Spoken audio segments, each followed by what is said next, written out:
দেখাবো যে paint software আমরা যে এর আগের দিন দেখিয়েছি, কিবোর্ডের কাজ দেখিয়ে দিয়েছি, পেন্টে কোনটাতে কী কাজ হয় সেটাও দেখিয়ে দিয়েছি। আজকের এই ভিডিওতে আমি তোমাদেরকে দেখাবো যে কিভাবে কোনো লোগো বানাবে। তো প্রথমে চলো ভিডিওটা স্টার্ট করা যাক। তাহলে লোগো কিভাবে বানাবে, প্রথমে এই যে এই চিহ্নটা যেটা আছে এটা হচ্ছে হার্টের চিহ্ন, এটাতে ক্লিক করব। আমরা সরাসরি এটাতে ক্লিক করব। ক্লিক করার পরে কি করব, এখানে মাউসের বাঁ সাইডের বাটনটাকে টিপে ধরে জাস্ট ডান দিকে একটু সরাবো, এখানে হয়ে গেল আমার হার্টের চিহ্ন। যদি এইটাকে সরু বা মোটা করতে চাও তাহলে এখানে একটা ব্রাশ টুল আছে, এই ব্রাশ টুলটাতে গিয়ে যদি সলিড লাইন নিতে চাও তাহলে এটাতে ক্লিক করবে। এটাতে ক্লিক করার পরে দেখো এটা হয়ে গেল, ঠিক আছে। যদি লাইনটা একটু সরু নিতে চাও তাহলে কি হলো, সরু হলো, এটাতে কি হলো, মোটা হলো। তো যেমন ইচ্ছা সেরকম নিলে। এটার উপরে কি করলে, যদি এটাতে ভাবো যে এটা আমি বর্ডারটাতে কালার করব, তাহলে বর্ডারটাতে কালার করার জন্য কি করতে হবে, বর্ডারটাতে কালার করার জন্য এই যে হাতটা আবার ক্লিক করতে হবে। তবে একটা কথা মনে রাখতে হবে, এটার সাথে করার পরে যদি আমি পাশে এই জায়গাতে ক্লিক যদি করে দিই তাহলে আমি কিন্তু আর এর মধ্যে কোনো কাজ করতে পারবো না।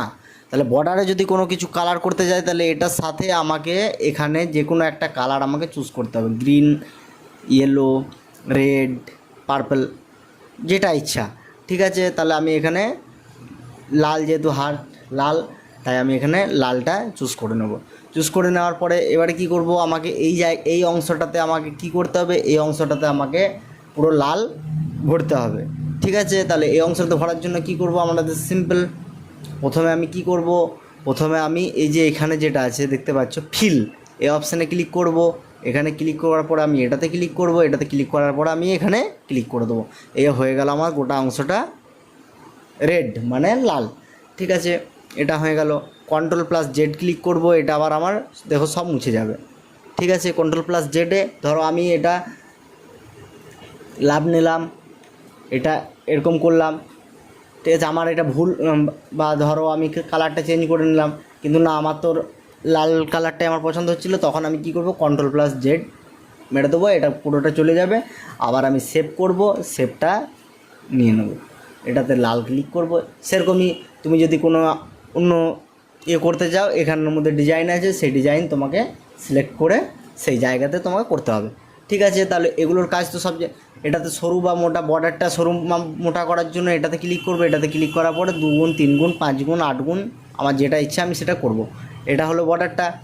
এরপরে কি আছে, এরপরে আছে এটা ব্রাশ। এটা কিন্তু ব্রাশ, এটা নট, এটা কিন্তু মোছার জন্য নয়, এটা হচ্ছে দেখো বলে দিচ্ছি।